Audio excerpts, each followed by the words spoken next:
স্বাগতম,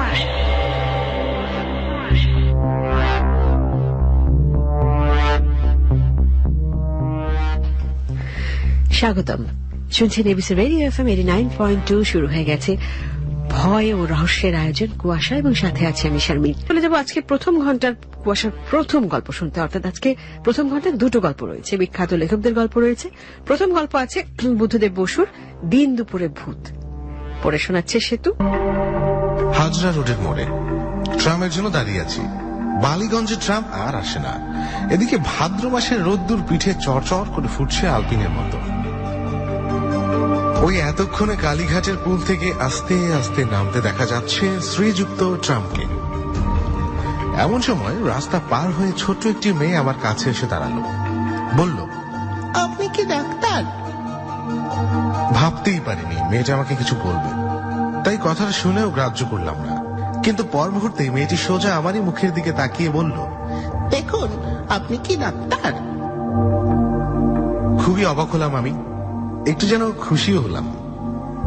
কি করে বুঝলে?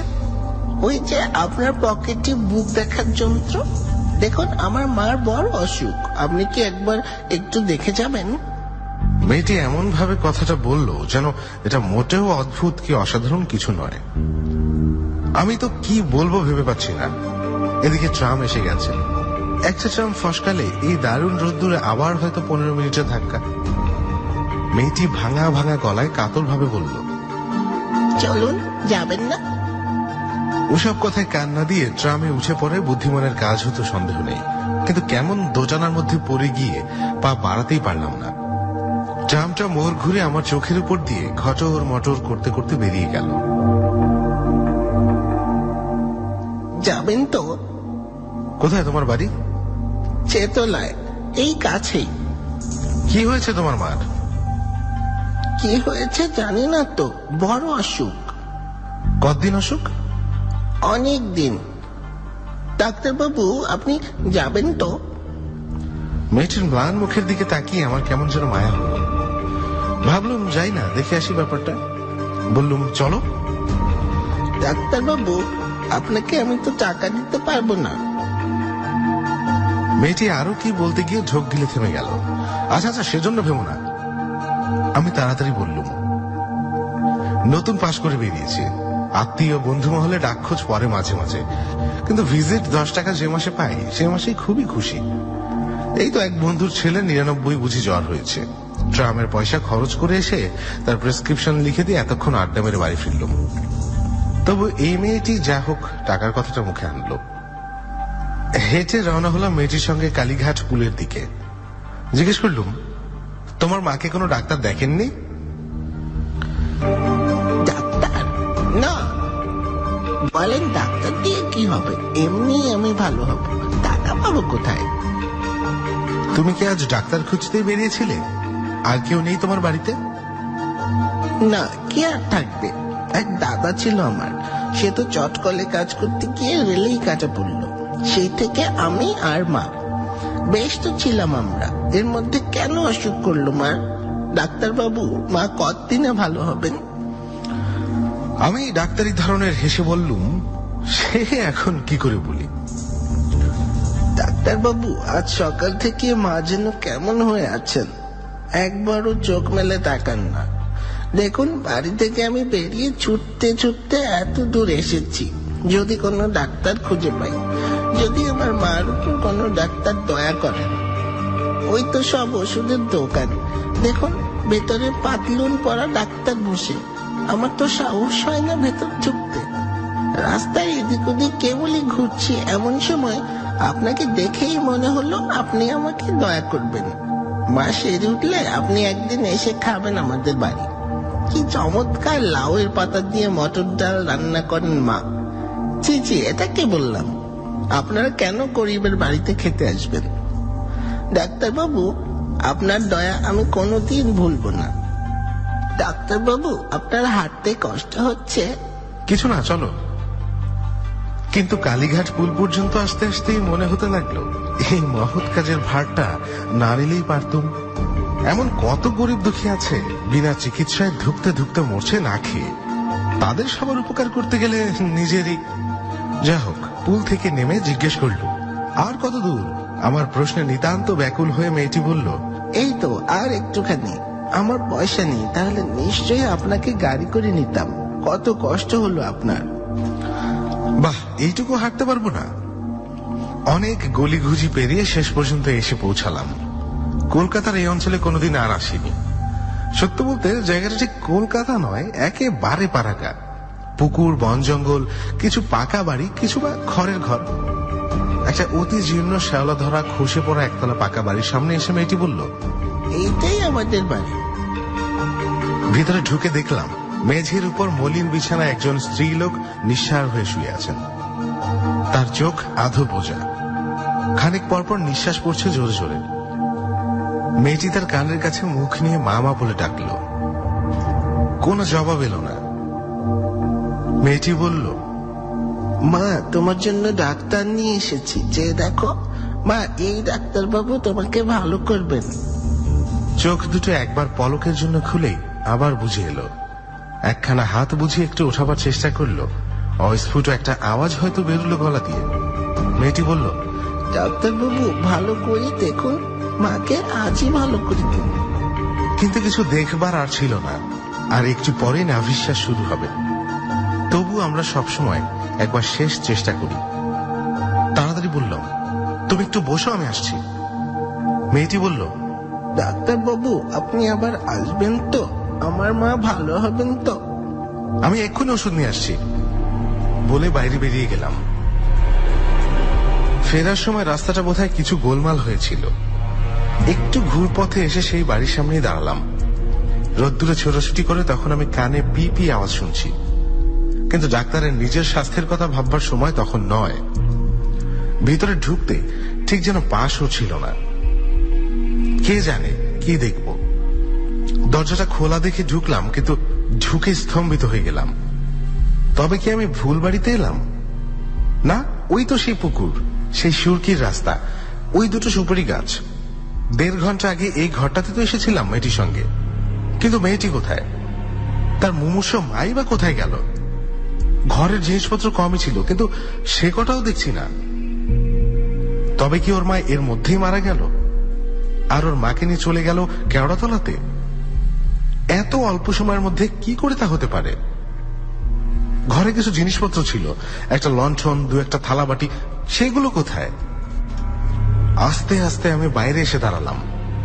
তবে কি সমস্ত জিনিসটাই আমার চোখের ভুল, মনের ভুল? এই রোদ্দুরে কি আমার মাথা খারাপ হয়ে গেল? এই তো আমি ঠিক দাঁড়িয়ে, আমার ইনজেকশন সবই ঠিক আছে, নাকি আমি পথ ভুল করে ভুল বাড়িতে এসে উপস্থিত হয়েছি? অবাক হয়ে তাকিয়ে আছি। মাথার উপর যে আগুন ঝরছে সে খেয়ালও নেই। চারিদিক ছবির মতো চুপচাপ। হঠাৎ দেখি চাক পরা একটি আধ বয়সী লোক আমার পাশে এসে তখন দাঁড়িয়েছে। কোনোখানে কেউই ছিল না। লোকটা যেন হঠাৎ মাটি ফুরে উঠে এলো। তার দিকে তাকাতেই সে বলল, কে মশাই, বাড়ি গাড়া কিনবেন নাকি? আপনার বাড়ি বুঝি? লোকটা ঠোঁট উল্টিয়ে বলল, হ্যাঁ, আইনগত আমারই। কপালে দুর্ভোগ থাকলে খণ্ডাবে কে বলুন? কোথাকার এক বিধবা পিসি, জন্মে 2বার চোখেও দেখিনি মশাই। সংসারে কেউ কোনোখানে নেই। আইনের প্যাচে ঘুরতে ঘুরতে বাড়িখানা এসে পড়লো আমারই ঘাড়ে। আর বলেন কেন? এমন কপাল নিয়েও আসে মানুষ। পিসে টেসলেন 30 বছরে, 20 বছরের ছেলেটা রেলে পড়লো কাটা। পিসি তখন শঙ্কে গেলেন। ভাবলুম ভালোই হলো, একটা মেয়ে ছিল। হঠাৎ থেমে গিয়ে লোকটি অন্যরকম সুরে বলল, ওসব কথায় কান দেবেন না মশাই, একদমই বাজে কথা। আমি কথা বলার জন্য হা করলাম, কিন্তু আমার গলা দিয়ে কোনো আওয়াজ বেরোবার আগেই লোকটি বলে চলল, ওই তো 1 ফোঁটা 12 বছরের মেয়ে। তা মাটা যেদিন অক্কা পেল, পরের দিনও দিব্যি কড়িকাঠ থেকে ঝুলে পড়ল। একখানাই শাড়ি ছিল পরনে, সেটা দিয়েই কর্ম সারল। কি ডেপো মেয়ে মশাই, থাকলে আমার একটা বিয়ে চেয়ে দিয়ে দিত। বাড়িখানা ছিল 3 পুরুষের, একরকম চলে যেত। তা লোকে যা বলে সবই বাজে কথা মশাই। হ্যাঁ, ভূত না হাতে। আপনি তো এডুকেটেড লোক, আপনি বলুন অন্য সব কথায় কি কান দিতে আছে নাকি কানে নিতে আছে? নিতে চান তো খুব সস্তায় ছাড়তে পারি, সব শুদ্ধ 500 টাকা। আচ্ছা, হরিদরে যা সই দেবেন, যা। জলের দরে পাচ্ছেন মশাই, জমিটুকু তো রইলই, আপনি ইচ্ছে মতো বাড়ি তৈরি করবেন। আমি ক্ষীণ স্বরে জিজ্ঞেস করলাম, কতদিনের কথা এটা? কোনটা? এই পিসে? তা 2 বছর হবে। পিসির জন্য কোনো ভাবনা ছিল না মশাই। মেয়েটার জন্য বাড়িটার এমন বদনাম হয়েছে যে 5 টাকাতেও কেউ ভাড়া নেয় না। এদিকে ট্যাক্স তো গুনতে হচ্ছে আমাকেই। কি বিপদে পড়ছি বলুন। গিলতেও পারি না, উগড়োতেও পারি না। আমি গরিব মানুষ, আমার উপরে এই জুলুম কেন? থাকি কাঁচড়া পাড়ায়, রোজ এসে যে তদবির করবো তারও তো কোনো উপায় নেই। আপনি নিন না বাড়িটা কিনে। আচ্ছা, কি দেবেন আপনি বলুন, বলুন না।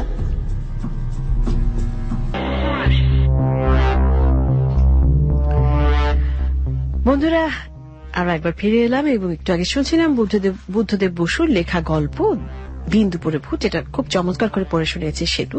আর চলে যাব পরের গল্পে, সেটাও পড়ে শোনাবে সেতু, এবং সেটা হচ্ছে বনফুলের লেখা অবর্তমান। বনফুলের আরেকটা নাম আছে সম্ভবত বলাই চাঁদ, বা হ্যাঁ, আমার যতটুকু মনে পড়ছে। এনিওয়েজ, খুব চমৎকার গল্প এটিও।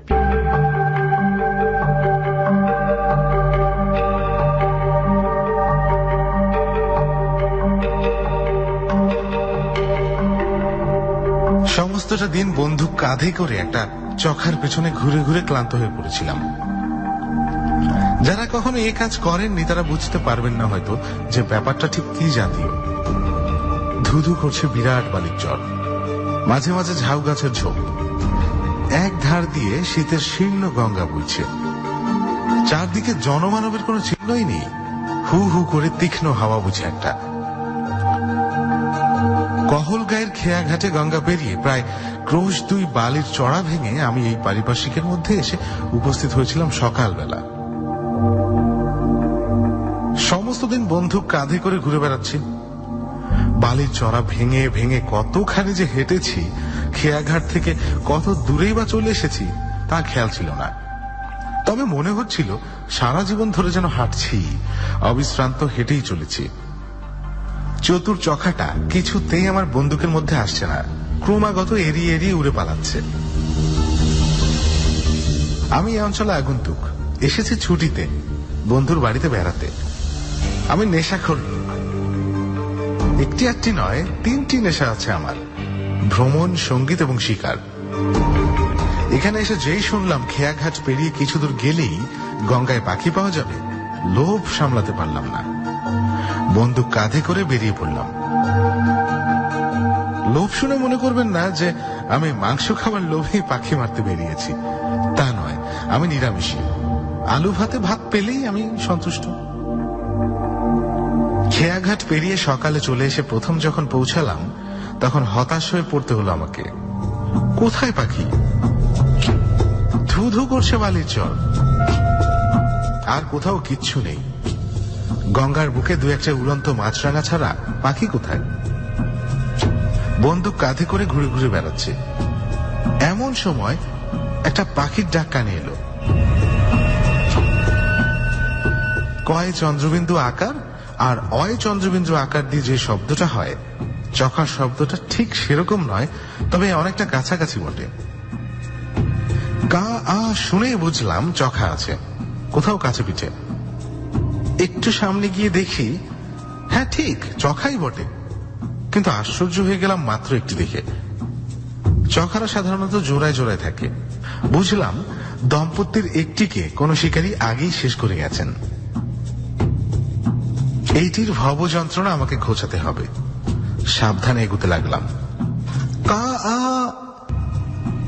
চখা উড়ে গেল। উড়বে জানতাম, চখা মারা সহজ নয়। দাঁড়িয়ে রইলাম খানিকক্ষণ।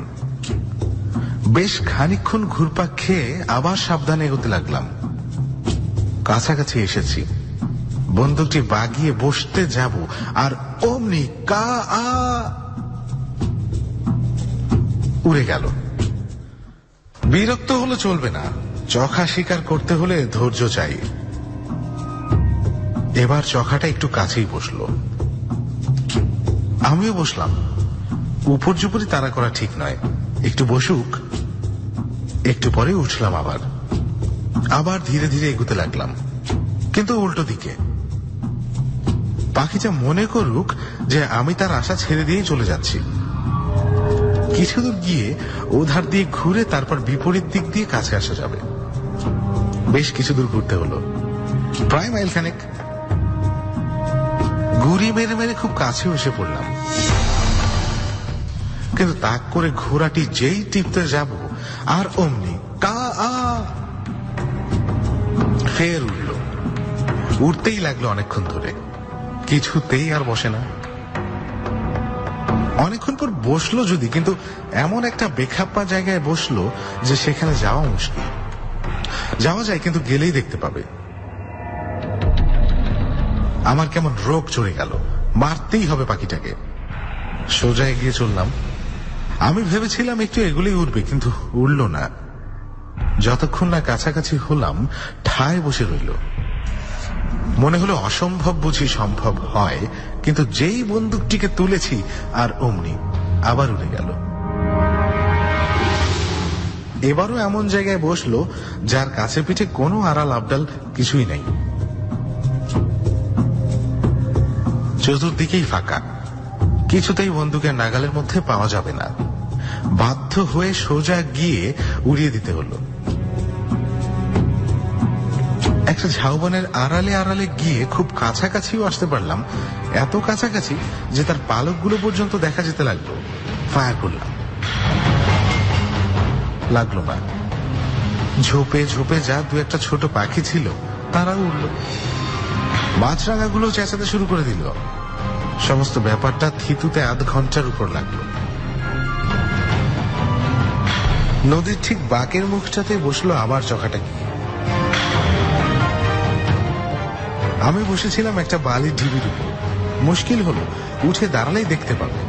উঠলাম না, শুয়ে পড়ে গিরগিটির মতো বুকে হেঁটে হেঁটে এগোতে লাগলাম। কিন্তু কিছু তো গেছি আর অমনি কা আ আমার মাথাটাই দেখা গেল না। বালির স্তর দিয়ে কোন রকম স্পন্দনে গিয়ে পৌঁছলো তার কাছে, তা বলতে পারছি না। উঠে দাঁড়ালাম, রোগ আরো চড়ল। হঠাৎ নজরে পড়লো সূর্য অস্ত যাচ্ছে। নদীর জল রাঙা রাঙা। পাখিটা ওপারে চরে গিয়ে বসেছে। সমস্ত দিন আমি ওকে বিশ্রাম দিইনি, ও আমাকে দেয়নি। এখন দুজনে দুপারে চুপ করে রইলাম। সূর্য ডুবে গেল। অস্তমান সূর্য কিরণে গঙ্গার জলটা যত জ্বলন্ত লাল দেখাচ্ছিল, সূর্যের ডুবে যাওয়াতে ততটা আর রইল না। আসন্ন সন্ধ্যার অন্ধকারে স্নিগ্ধ হয়ে উঠল চতুর্দিক। সমস্ত অন্তরেও কেমন যেন একটা বিষণ্ণ বৈরাগ্য জেগে উঠতে লাগলো ধীরে ধীরে। পূরবী রাগিনী যেন মূর্ত হয়ে উঠল আকাশে বাতাসে নদী তরঙ্গে। হঠাৎ মনে পড়ল বাড়ি ফিরতেই হবে। কত রাত হয়েছে জানি না, ঘুরে ঘুরে বেড়াচ্ছে গঙ্গার চরে চরে।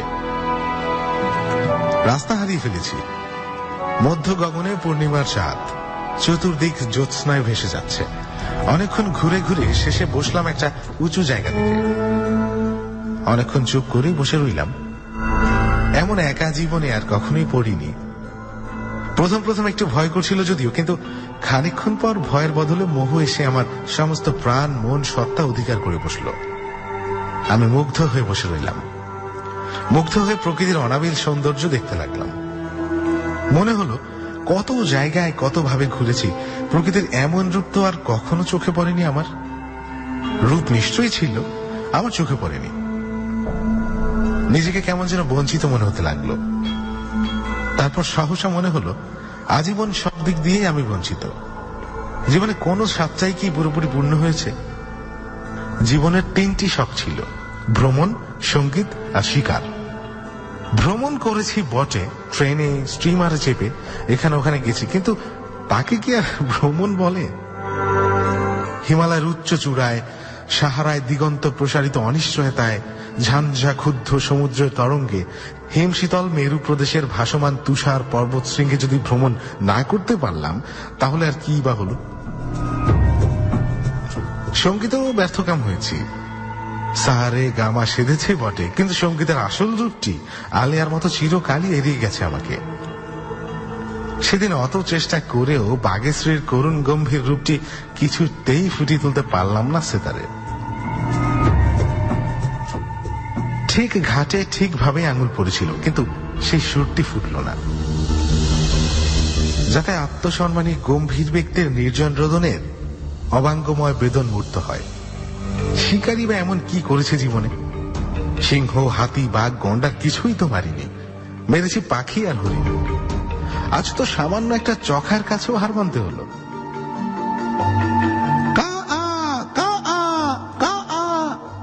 চমকে উঠলাম। ঠিক মাথার উপরে চখাটা চক্রাকারে ঘুরে বেড়াচ্ছে। পাখিরা সাধারণত রাত্রে তো ওড়ে না, হয়তো ভয় পেয়েছে কোন রকমে, উৎসুক হয়েছে রইলাম। আরো খানিকটা নেমে এলো, হঠাৎ বন্দুকটা তুলে ফায়ার করে দিলাম। লেগেছে ঠিক, পাখিটা ঘুরতে ঘুরতে গিয়ে পড়লো মাঝগঙ্গায়। উত্তেজিত হয়ে উঠে দাঁড়ালাম, দেখলাম ভেসে যাচ্ছে। যাক, জীবনে যা বারবার হয়েছে এবারও তাই হলো, পেয়েও পেলাম না। সত্যি জীবনে কখনো কিছুই পাইনি, নাগালের মধ্যে এসেও সবই ফসকে যাচ্ছে। চুপ করে বসেছিলাম। চতুর্দিকে ধুধু করছে বালি, গঙ্গার গুলুধ্বনি অস্পষ্টভাবে শোনা যাচ্ছে। জ্যোৎস্নায় ফিনিক ফুটছে। শিকার, চখা, বন্দুক, সমস্ত দিনের শ্রান্তি কোনো কিছুর কথাই মনে হচ্ছিল না তখন। একটা নীরব সুরের সাগরে ধীরে ধীরে ভেসে চলেছিলাম। হঠাৎ চমকে উঠলাম। দীর্ঘকায় ঋজু দেহ এক ব্যক্তি নদী থেকে উঠে এসে ঠিক আমার সামনে দাঁড়িয়ে সংস্কৃত মন্ত্রোচ্চারণ করতে করতে গামছা দিয়ে গা মুছতে লাগলেন। অবাক হয়ে গেলাম, কোথা থেকে এলেন ইনি? কখন বা নদীতে নামলেন? কিছুই দেখতে পাইনি। আমি একটু ইতস্ততের পর জিজ্ঞেস করলাম, আপনি কে? লোকটা এতক্ষণ আমাকে লক্ষ্যই করেননি। আমার কথায় মন্ত্রোচ্চারণ থেমে গেল। ফিরে আমার দিকে চেয়ে রইলেন ক্ষণকাল, তারপর বললেন, আমি এখানেই থাকি, আপনি আগন্তুক, আপনি পরিচয় দিন। পরিচয় দিলাম। ও, রাস্তা হারিয়ে ফেলেছেন আপনি? আসুন আমার সঙ্গে, কাছেই আমার রাস্তা না। দীর্ঘকায় ঋজু দেহ পুরুষটি অগ্রগামী হলেন। আমি তাকে অনুসরণ করলাম। একটু দূরে গিয়ে দেখি একটি ছোট্ট কুটির। আশ্চর্য হয়ে গেলাম, সমস্ত দিন এই অঞ্চলে ঘুরে বেরিয়েছি আর এটা আবার চোখে পড়েনি। ছোট্ট কুটিরটি যেন ছবির মতন। সামনে পরিচ্ছন্ন প্রাঙ্গণ, চতুর্দিকে রজনীগন্ধার গাছ, অজস্র ফুল। অনাবিল জ্যোৎস্নায় ধরণীর অন্তর আনন্দ সহসা যেন পুষ্পায়িত হয়ে উঠেছে গুচ্ছ গুচ্ছ রজনীগন্ধার ঊর্ধ্বমুখী বিকাশে। মৃদু সৌরভে চতুর্দিকে আচ্ছন্ন। আমিও আচ্ছন্ন হয়ে দাঁড়িয়ে রইলাম। তিনি এসেই ঘরের ভিতর ঢুকেছিলেন। একটু পরেই বেরিয়ে এলেন এবং শতরঞ্জি গোছের কি একটা পাততে লাগলেন। বসুন। বসে দেখলাম শতরঞ্জি নয়, গালিচা, খুব দামি নরম গালিচা। তিনিও এক প্রান্তে এসে বসলেন। বলা বাহুল্য, আমার কৌতূহল ক্রমশই বাড়ছিল। তবে কিছুক্ষণ চুপ করে বসে রইলাম। তিনিও চুপ করে রইলেন। শেষে আমাকেই কথা বলতে হলো। সমস্ত দিন এই অঞ্চলে ঘুরেছি, কিন্তু আপনার দেখা কেন পাইনি ভেবে আশ্চর্য লাগছে। সবসময় কি সব জিনিস দেখা যায়? মুখের দিকে চেয়ে ভয় হলো। চোখ দুটো জ্বলছে, মানুষের নয়, যেন বাঘের চোখ। একটা গল্প শুনুন তাহলে। রাজা রামপ্রতাপ রায়ের নাম শুনেছেন? না। শুনবারও কথা নয়। দুজন রামপ্রতাপ ছিল, দুজনেই জমিদার। একজন সুদখোর আর একজন সুরখোর। সুরখোর? হ্যাঁ, ওরকম সুর পাগল লোক এ অঞ্চলে আর ছিল না। যত বিখ্যাত ওস্তাদদের আড্ডা ছিল তার বাড়িতে। আমার অবশ্যই সব শোনা কথা। আমার জন্ম পাঞ্জাবে, পাঞ্জাবি ওস্তাদের কাছেই গান বাজনা শিখেছি। বাংলাদেশে এসে শুনলাম রামপ্রতাপ নামে নাকি একজন গুণী জমিদার আছেন, যিনি সুরের প্রকৃত সমঝদার। প্রকৃত গুণীকে কখনোই ব্যর্থ মনোরথে যেতে হয়নি তার কাছ থেকে। গাড়িতে একজনের মুখে কথায় কথায় শুনলাম। তখনই যদি তাকে ঠিকানাটা জিজ্ঞেস করি তাহলে ব্যাপারটা পরিষ্কার হয়ে যায়। কিন্তু তা না করে আমি সপ্তাহখানেক পরে আরেকজনকে জিজ্ঞেস করলাম, রাজা রামপ্রতাপ রায় কোথায় থাকেন? তিনি বলে দিলেন সুদখোর রামপ্রতাপের ঠিকানা। ডানকুনি স্টেশনে নেমে 10 ক্রোশ হাঁটলে তবে নাকি তার নাগাল পাওয়া যাবে। একদিন বেরিয়ে পড়লাম তার উদ্দেশ্যে। ডানকুনি স্টেশনে যখন নামলাম তখন বেশ রাত। সেদিনও পূর্ণিমা। স্টেশনে আরেকজনকে জিজ্ঞেস করলাম। সুদখোর রামপ্রতাপ ও অঞ্চলের প্রসিদ্ধ লোক, সবাই তাকে চেনে। যাকে জিজ্ঞেস করলাম সে একটা রাস্তা দেখিয়ে দিয়ে বলল, সোজা চলে যান। আমি চলতে লাগলাম। কতক্ষণ চলছিলাম তা ঠিক বলতে পারি না। খানিকক্ষণ পর দেখলাম একটা বিরাট প্রান্তরের মাঝখান দিয়ে হাঁটছি। চারদিকে কেবল মাঠ আর মাঠ, কোথাও কিচ্ছু নেই। মনে হলো যেন শেষও নেই। কিছুদূর গিয়ে হঠাৎ সামনে প্রকাণ্ড রাজবাড়িটা দেখা পেলাম। যেন মন্ত্র বলে আবির্ভূত হলো। সাদা ধপধপ করছে, মনে হলো যেন মরমর পাথর দিয়ে তৈরি। মিনার, মিনারের গম্বুজ, সিংহদ্বার সমস্ত দেখা গেল ক্রমশ। অবাক হয়ে দাঁড়িয়ে রইলাম। তারপর এগিয়ে গেলাম। প্রকাণ্ড সিংহদ্বারের দুপাশে দেখি দুজন বিরাট আকায় দারোয়ান বসে আছে। দুজনেই নিবিষ্ট চিত্তে গোপ পাকাচ্ছে। ভিতরে ঢুকবো কিনা জিজ্ঞেস করলাম। কেউ কোনো উত্তরই দিল না। গোফই পাকাতে লাগলো। একটু ইতস্তত করে শেষে ঢুকে পড়লাম। তারা বাধাও দিল না। ভেতরে ঢুকে দেখি বিরাট ব্যাপার। বিশাল জমিদার বাড়ি জমজম করছে। প্রকাণ্ড কাছারি বাড়িতে বসে আছে সারি সারি গোমস্তারা। কেউ লিখছে, কেউ টাকা গুনছে, কেউ কেউ কানে কলম গুজে খাতার দিকে চেয়ে আছে। সবারই গম্ভীর মুখ। সামনে চত্বরে বসে আছে অসংখ্য প্রজাসানী। সবাই কিন্তু চুপচাপ, কারোর মুখে টু শব্দটি পর্যন্ত নেই। আমি তানপুরা ঘাড়ে করে এদিক ওদিক ঘুরে বেড়াতে লাগলাম। কেউ আমার দিকে ফিরেও চাইল না। আমারও সাহস হলো না কাউকে কোনো কথা জিজ্ঞেস করতে। আমি ঘুরেই বেড়াতে লাগলাম। আমার মনের ইচ্ছা রাজা রামপ্রতাপকে গান শোনাবো, কিন্তু হঠাৎ দেখতে পেলাম কিছু দূরে ছোট্ট একটা বাগান রয়েছে। বাগানের মধ্যে ধপধপে সাদা মার্বেল পাথরের উঁচু চৌতারা, আর সেই চৌতারার উপরে কে একজন ধপধপে সাদা তাকিয়ে ঠেস দিয়ে প্রকাণ্ড একটা গড়গড়ায় তামাক টানছেন। গড়গড়ার কুণ্ডলি পাকানো নলের জরিগুলো জ্যোৎস্নায় চকমক করছে। বাগানের ছোট্ট একটি গেট। গেটের দুধারে উর্দি চাপরাশ পরা দুজন দারোয়ান দাঁড়িয়ে আছে, ঠিক যেন পাথরের প্রতিমূর্তি। কেমন করে জানি না, আমার দৃঢ় ধারণা হলো ইনিই রাজা রামপ্রতাপ। এগিয়ে গেলাম। দারোয়ান দুজন নিস্পন্দন হয়ে দাঁড়িয়ে রইল। বাধা দিল না। রাজা রামপ্রতাপের কাছাকাছি এসে ঝুঁকে প্রণাম করলাম একবার। তিনি গম্ভীরভাবে মাথা নাড়লেন শুধু। আস্তে আস্তে বললাম, হুজুরকে গান শোনাবো বলে এসেছি, যদি হুকুম করেন। তিনি সোজা হয়ে উঠে বসলেন। হাতের ইঙ্গিতে আমাকেও বসতে বললেন। তারপর কখন যে আমি দরবারি কানাড়ায় আলাপ শুরু করেছি আর কতক্ষণ ধরে যে আলাপ চলছে তা আমার কিছুই মনে নেই। যখন হুঁশ হলো তখন দেখি এক ছড়া মুক্তোর মালা তিনি আমার গলায় পরিয়ে দিচ্ছেন। মালাটা দেখবেন। কুটিরের ভেতর ঢুকে গেলেন তিনি। পর মুহূর্তে তিনি বেরিয়ে এলেন এক ছড়া মুক্তার মালা নিয়ে। এমন সুন্দর এবং এত বড় মুক্তো আমি আর জীবনও দেখিনি। তারপর আমাকে মালা পরিয়ে দিয়ে তিনি আস্তে আস্তে উঠলেন। আমি চুপ করে বসে রইলাম। তারপর কখন যে ঘুমিয়ে পড়েছি কিচ্ছু মনে নেই। সকালে যখন ঘুম ভাঙল তখন দেখি রাজবাড়ি, কাছারি, চৌতারা, লোকজন কোথাও কিচ্ছু নেই। ফাঁকা মাঠের মাঝখানে আমি একা শুয়ে ঘুমাচ্ছি। একা? কিরকম? সবিস্ময়ে প্রশ্ন করলাম। হ্যাঁ, ফাঁকা মাঠের মাঝখানে একা, কেউ নেই। পরে খোঁজ নিয়ে জানলাম গুণী রাজা রামপ্রতাপ অনেকদিন আগেই মারা গেছেন। বেঁচে আছে সেই সুদখোর বেটা। তার বাড়ির পথ সবাই আমাকে বলে দিয়েছিল, কিন্তু আমার মনের একান্ত ইচ্ছে ছিল গুণী রামপ্রতাপকে গান শোনাবার। তাই তিনি মাঠের মাঝখানে আমাকে দেখা দিয়ে আমার গান শুনে বকশিশ দিয়ে গেলেন। কিছুক্ষণ দুজনেই চুপ করে রইলাম। কতক্ষণ তা মনে নেই। হঠাৎ তিনি জিজ্ঞেস করলেন, গান শুনবেন? যদি আপনার অসুবিধা না হয়। অসুবিধে আবার কি? সুরের সাধনা করবার জন্যই আমি নির্জন বাস করছি। আবার উঠে গেলেন। কুটিরের ভেতর থেকে একটা বিরাট তানপুরা বার করে বললেন, বাগেশ্রী আলাপ করে শুনুন।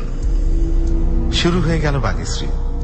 ওরকম বাগেশ্রীর আলাপ আমি কখনোই শুনিনি, যা নিজে আমি কখনো আয়ত্ত করতে পারিনি, কিন্তু আয়ত্ত করতে চেয়েছিলাম। তাই যেন শুনলাম আজ। কতক্ষণ শুনছিলাম মনে নেই।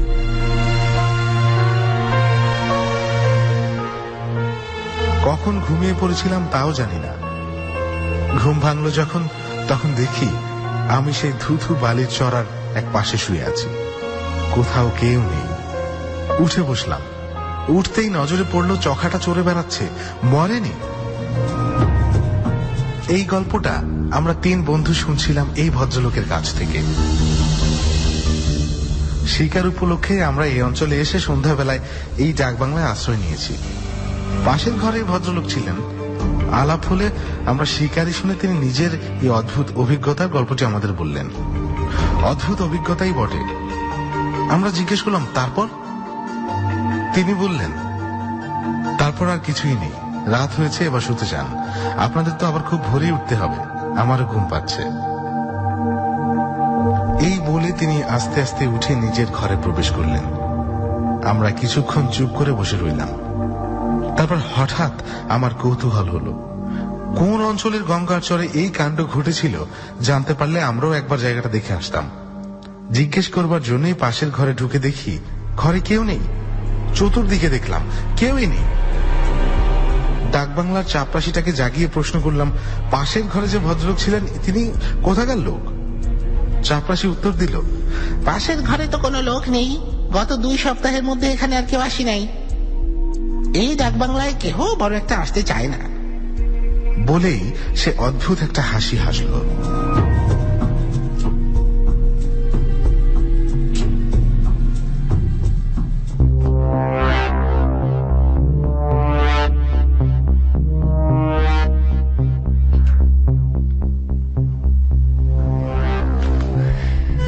আমরা এতক্ষণ শুনছিলাম বনফুলের লেখা গল্প অবর্তমান, যেটা পড়ে শোনাচ্ছিল সেতু। চলে যাব এখন মূল কাহিনীতে। আজকের মূল কাহিনীর নামটা আগেই বলে দিচ্ছি, সিরিয়াল কিলার আজকেরটার নাম। এটার মূল গল্প বা মূল কাহিনী হচ্ছে আমার, অর্থাৎ গাজী শারমিন আহমেদের, আর নাট্যরূপ দিয়েছেন মশিউর রহমান শান্ত এবং নাট্যাংশ বা অভিনয়াংশ পরিচালনা করেছেন শেগুফতা আবেদ শাড়ি, আর সাউন্ডে ছিলেন খালেদ এবং যারা বিভিন্ন চরিত্রে অভিনয় করেছেন সেই নামগুলো আগে আমরা শুনি, তারপরে ফিরে এসে বলছি।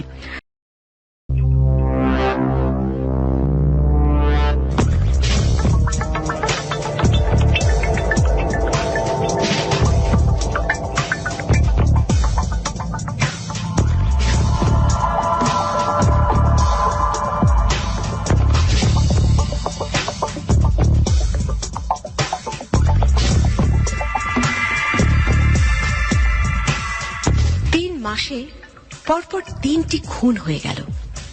যারা খুন হয়েছে তারা সবাই একই স্কুলের ছাত্রী, কিন্তু ক্লাস ভিন্ন। একজন ক্লাস 9 আর বাকি 2জন ক্লাস 10-এর ছাত্রী। তাদের পরিবারের মানুষগুলো সহজ সরল, মফস্বলের সাধারণ পরিবারগুলো যেমন হয় আর কি। মফস্বলের মতো জায়গায় এরকম খুন খুব একটা সহজ বিষয় না। সবচাইতে বড় কথা হচ্ছে খুন হচ্ছে একই স্কুলের মেয়েরা। এই অঞ্চলের একমাত্র বালিকা উচ্চ বিদ্যালয়টি হচ্ছে এই রসুলপুর বালিকা উচ্চ বিদ্যালয়। আর এই একমাত্র বালিকা বিদ্যালয়ের মেয়েরাই কোনো কারণ ছাড়া একের পর এক নিহত হচ্ছে। কেউ কোনো প্রমাণ কিংবা কোনো কারণ কিছুই বের করতে পারছে না। এলাকায় গুজব চলছে ভূত প্রেতের উপদ্রব বেড়েছে, তারাই মেয়েদের মেরে ফেলছে। আসলে কি ভূত প্রেত? না, এরকম কোন যুক্তি একেবারেই কোনো সুস্থ মস্তিষ্কের মানুষ মেনে নিতে পারে না। এখানকার থানার ওসিও ব্যাপারটা মেনে নিতে পারছেন না। আর ঠিক তেমনি মেনে নিতে পারছে না রসুলপুর বালিকা উচ্চ বিদ্যালয়ের নতুন প্রধান শিক্ষক মনিরুল ইসলাম। তিনি থানায় এই ব্যাপারে কথা বলছেন ওসি সাহেবের সাথে। মনিরুল ইসলাম এই এলাকায় নতুন, এখানকার স্কুলের প্রধান শিক্ষক হলেও তার বয়স খুব একটা বেশি না। মাত্র 35 বছর বয়সী প্রধান শিক্ষক হয়ে গেছেন তিনি। ওসি সাহেব, আমার স্কুলের একটার পর একটা মেয়ে খুন হচ্ছে, অথচ আপনারা কিচ্ছু করতে পারছেন না। মাস্টার সাহেব, ব্যাপারটা আপনাকে বুঝাতে পারবো না, তদন্ত চলছে, আমরা চেষ্টা করছি, আশা করি খুব দ্রুতই কিছু একটা সমাধান হবে। কুসংস্কার দিয়ে ভরা এলাকা, মেয়েরা এখন স্কুলে আসতে পর্যন্ত ভয় পাচ্ছে। পুরো এলাকায় সব মানুষের ধারণা সবকিছুর পেছনে ভূত প্রেত দায়ী। অদ্ভুত সব কথাবার্তা চলছে, আর আপনি বলছেন তদন্ত চলছে। এই তদন্ত ছাড়া আর কি বা করতে পারবেন আপনারা? আমরা চেষ্টা করছি, আমরা চাইলেই সবকিছু এত দ্রুত করতে পারি না, আমাদের একটা নিয়মের মধ্যে দিয়ে তো যেতে হয়। আহা, তা না হয় বুঝলাম, কিন্তু আপাতত একটা ব্যবস্থা তো নিতে হবে। পরপর 3 মাসে 3 খুন, আগামী মাসে যে আরেকটা খুন হবে না তাকে জানে। আপনারা প্লিজ প্লিজ আরো একটু তৎপর হন, নয়তো আমার স্কুলের দুর্নাম হতে হতে তো আমরা শেষ হয়ে যাব। আর মেয়েদেরও তো লেখাপড়া করতে হবে নাকি? যেভাবে সবাই স্কুল আসা বন্ধ করছে, দুদিন পর তো স্কুলই বন্ধ করে দিতে হবে। আমরা খুবই সিরিয়াসলি ব্যাপারটা দেখছি, একটু অপেক্ষা করুন মাস্টার সাহেব, সবকিছুই ঠিক হয়ে যাবে। তাই যেন হয়। গ্রামের পথঘাটগুলো এমনিতেই ফাঁকা, মফস্বল এলাকা হওয়াতে হাটের সময় রাস্তা একটু জমজমাট থাকে। তারপরেও এখন যে ঘটনা ঘটছে তাই হাটও যেন কেমন মৃত। লোকজনের আনাগোনাও বেশ কম, দিনের বেলাও দেখা যায় লোকজন কম যাতায়াত করছে। একটু উঠতি বয়সের মেয়েরা তো ঘর থেকে বের হওয়াই বন্ধ করে দিয়েছে। পুরো গ্রাম জুড়ে গুজব চলছে গ্রামে পিশাচ এসেছে, তাই কিশোরী মেয়েগুলো একের পর এক খুন হচ্ছে। সবার খুনের নমুনাও আবার এক। সবাইকে খুন করা হচ্ছে অদ্ভুত কোনো উপায়, যে কারণে কোনো তথ্য প্রমাণ কিছুই পাওয়া যাচ্ছে না। তথ্য প্রমাণ না পেলেও একটা নমুনা পাওয়া যাচ্ছে, আর তা হচ্ছে চুল। হ্যাঁ, প্রতিটি মেয়ের মাথা থেকেই অনেকগুলো চুল কেটে নেওয়া হয়েছে। চুলের সাথে সেই খুনির কি সম্পর্ক সেটা এখনো অস্পষ্ট। তবে গ্রামের মানুষের ধারণা, মেয়েগুলোর মাথার চুল যেহেতু কাটা হচ্ছে, তার মানে এটা অবশ্যই পিশাচের কাজ। পিশাচ ছাড়া চুল ছিঁড়ে নেবার কাজ কোনো মানুষ কখনোই করবে না। এই কারণেই অনেকটা ঘরবন্দি হয়ে আছে এই গ্রামের অনেক কিশোরী মেয়ে। এমনই একজন কিশোরীর নাম তন্নি। অসম্ভব মেধাবী এই মেয়ে এখন ঘরে বসে আছে, তার কারণ তার বাড়ির মানুষ এখন তাকে স্কুলে যেতেই দিচ্ছে না। ঘরে বসে বসে তন্নি যখন অনেক বেশি বিরক্ত, ঠিক তখন তার বান্ধবী মৌ আসলো তন্নির বাসায়। কিরে তন্নি, স্কুলে যাইতেছিস না কেন? পুরো ঘটনাই তো জানিস দোস্ত, বাসা থেকে যাইতে দিতেছে না। তুই যাইতেছস? হ্যাঁ, আমি তো যাইতেছি, কিন্তু গেলে কি হবে? সবকিছু কেমন যেন হয়ে গেছে। হাতে গোনা 4-5 জন ছাড়া কেউ ক্লাসে আসে না। সবাই বলতেছে গ্রামে পিশাচ আসছে। আচ্ছা, মানে বাস্তবে কি পিশাচ টিশাচ বলে কিছু আছে নাকি? আছে, তবে সেটা বাস্তবে না। বিশ্বাস আছে এই গ্রামের মানুষগুলোর মনে। তবে একটা কথা বুঝলাম না, খুন শুধু আমাদের স্কুলের মেয়েরাই কেন হইতেছে, সেটাও আবার ক্লাস 9 আর 10-এ? তাই তো। তোর কি মনে হয় এটা হওয়ার কারণ কি? আমার তো মনে হইতাছে কোন পেশাদার খুনি ইচ্ছা করে কাজ করতেছে, তাদের টার্গেটই হইতাছে আমাদের স্কুলের মাইয়ারা। আমার আরো মনে হইতাছে খুন আরো হইব। যতক্ষণ পর্যন্ত খুনিকে সেটা বাইর করা না যাইব, ততক্ষণ পর্যন্ত খুন হইতেই থাকবো। কিছু তো একটা অবশ্যই করতে হবে। আচ্ছা, এ ব্যাপারে কার সাথে কথা বলা যায় বলতো? আপাতত কার লগে কথা কইতে যাস না, আগে দেখ ব্যাপারটা কি হয়।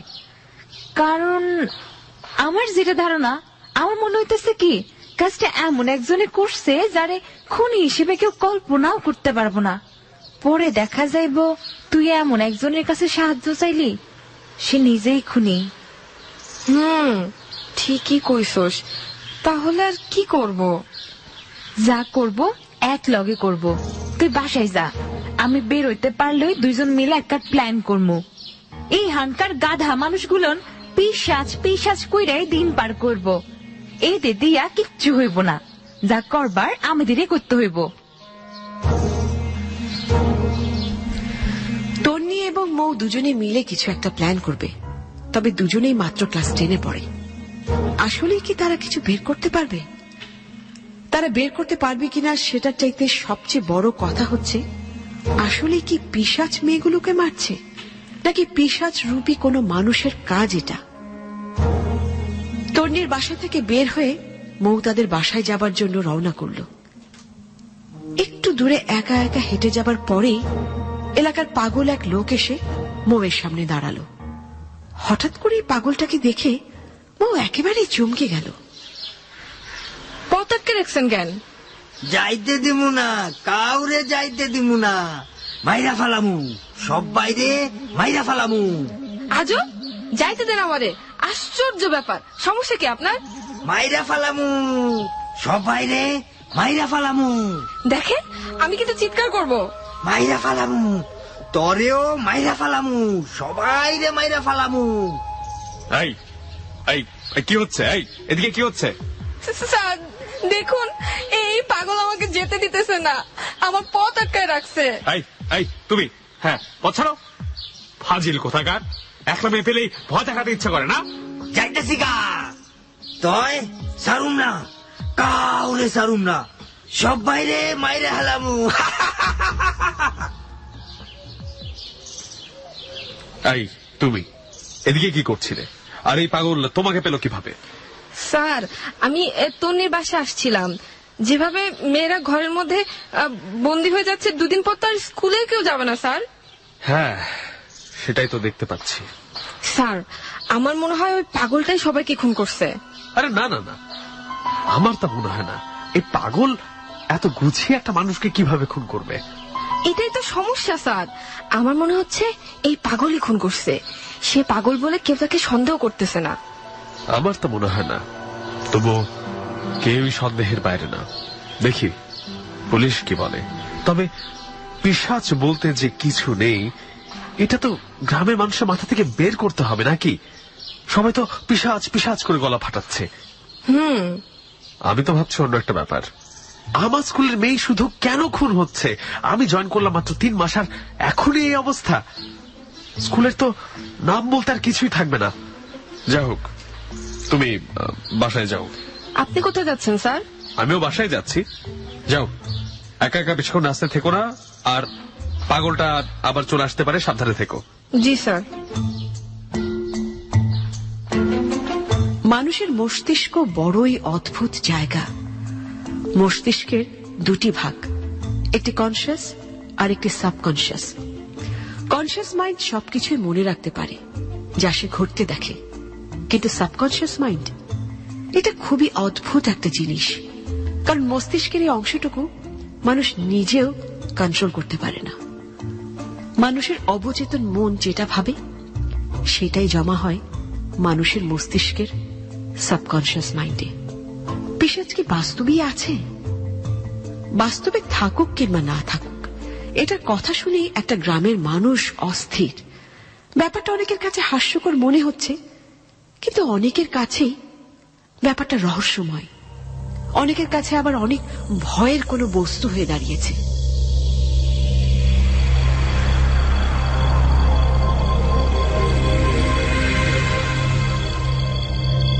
কে কে ওখানে? কে শব্দ করছে? কে কে এভাবে শব্দ করছে? মাইরা ফালামু, এক্ষুনি মাইরা ফালামু। কে কে কথা বলছে? এই কে কে? চুপ, একদম চুপ, কথা বলবি না। আপনি দড়ি নিয়ে এখানে কেন আসছেন? এই দেখুন, কিন্তু আমি কিন্তু চিৎকার করব। খবরদার খবরদার কাছে আসবেন না। চিল্লাইলে মাইরা ফালামু, এক্ষুনি মাইরা ফালামু। খবরদার চিল্লাবি না, কয়া দিলাম। চিল্লাইলে এক্ষুনি জবাই দিয়া দিমু। চুপ চুপ, নইলে এক্ষুনি চুটিটাই না ছিড়া দিমু।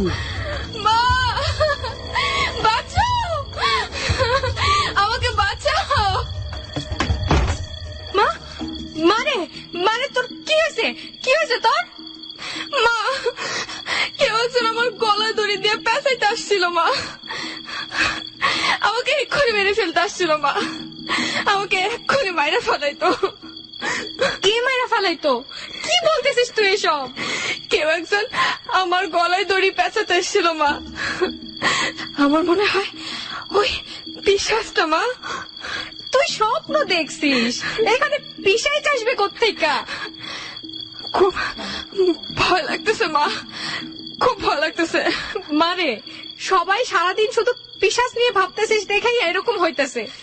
মাথা থেকে এসব চিন্তা বাদ দে, বুঝছিস? বাদ দে। মূর্খদের এলাকায় থাকতে থাকতে তোর মাথাতেও এসব ঢুকে গেছে। অসহ্য। স্বপ্ন দেখে কিভাবে ভয় পায় পাগলি কোথাকার। এগুলো কি স্বপ্ন দেখলাম মা? এটা যে স্বপ্ন ছিল সেটাই তো আমার বিশ্বাস করতে কষ্ট হইতেছে। মনে হতেছিল যে সত্যি অনেকে মেরে ফেলতেছে। এইগুলা নিয়ে আর ভাবিস না মা। শোন, এগুলা নিয়ে ভাবিস বলে তো এরকম হয় বল। এখন এখন একটু ঘুমানোর চেষ্টা কর। তাইলে তুমি আমার সাথে ঘুমাও না মা। আচ্ছা ঠিক আছে, এখন তুই নিশ্চিন্ত হইয়া ঘুমা। আয় আমার কাছে আয়। স্বপ্ন দেখে অনেকটাই ভড়কে গেল মৌ। পরের দিন আবার গেল তার সবচাইতে কাছের বন্ধু তনির বাসায়। তনি বাসাতেই ছিল, এখনো সে বাসাতেই বন্দি বলা যায়। তবে সে বাসার মানুষদের বোঝাতে সক্ষম হয়েছে যে বাসায় বসে থাকা কোনো সমাধান না, তাই কাল থেকে সে আবার স্কুলে যাবে। মৌয়ের কথা শুনে অনেকটা হেসেই দিল তন্নি। যেখানে বাস্তবে কোনো পিশাচ নেই, সেখানে পিশাচ নিয়ে সে স্বপ্ন পর্যন্ত দেখে ফেলেছে। সেটা নিয়ে হাসি আসাটাই স্বাভাবিক না? তবে হাসিতেই সবকিছু শেষ নয়। 3টি মেয়ে খুন হয়ে গেছে, 3জনই স্কুলের সুন্দরী মেয়েগুলোর মধ্যে অন্যতম। খুনি এখনো ধরা ছোঁয়ার বাইরে। ব্যাপারটা মোটেও সুবিধার না। তাছাড়া মৌ আর তন্নি দুজন দেখতে হুড়পড়িদের মতো না হলেও খুব একটা দেখতে খারাপও নয় তারা। আই তন্নি, হাসতেছিস কেন? তোর কথা হই না হাসতেছি, তোর স্বপ্নের কথা মনে কইরাই আমরা হাসি পাইতেছে। ধুর, আমি খুব সিরিয়াসলি ভয় পাইছিলাম। প্রথমে তো মনে হইতেছিল সবকিছু বাস্তবে ঘটতেছে, কিন্তু পরে যখন মা আমার রুমে চলে আসলো তখন বুঝলাম যে আসলে পুরাটাই স্বপ্ন ছিল। আরে তোর স্বপ্নের কথা বন্ধ কর। আমি যখন বাসা থেকে মুক্তি পাইছি তখন মুক্তি পাই আমি আর বসে থাকুম না। কাল স্কুলে যাই, তোর লগে বিভিন্ন বিষয় লইয়া কথা বলবো। আচ্ছা, যে 3জন মারা গেছে এদের বাসায় কথা বলছোস? এর মাঝে আমি গেছিলাম। কান্নাকাটি দেখতে না একদম ভাল লাগে না, তারপরেও গেলাম। তারা সবাই কনফার্ম যে এটা কোনো মানুষের কাজ না, পিশাচের কাজ।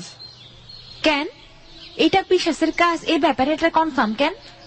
কনফার্ম হবার কারণ হইতেছে প্রতিটা লাশ যখন পাওয়া গেছে তখন তাদের মাথা থেকে অনেকখানি চুল কেটে ফেলা হয়েছিল। তাদের ধারণা পিশাচই এই কাজ করছে, কারণ মানুষ খুন করলে নিশ্চয় চুল কাটতো না, তাই না? তোর কি মনে হয় আসলে কি হইছে? বললে তো তুই হাসবি।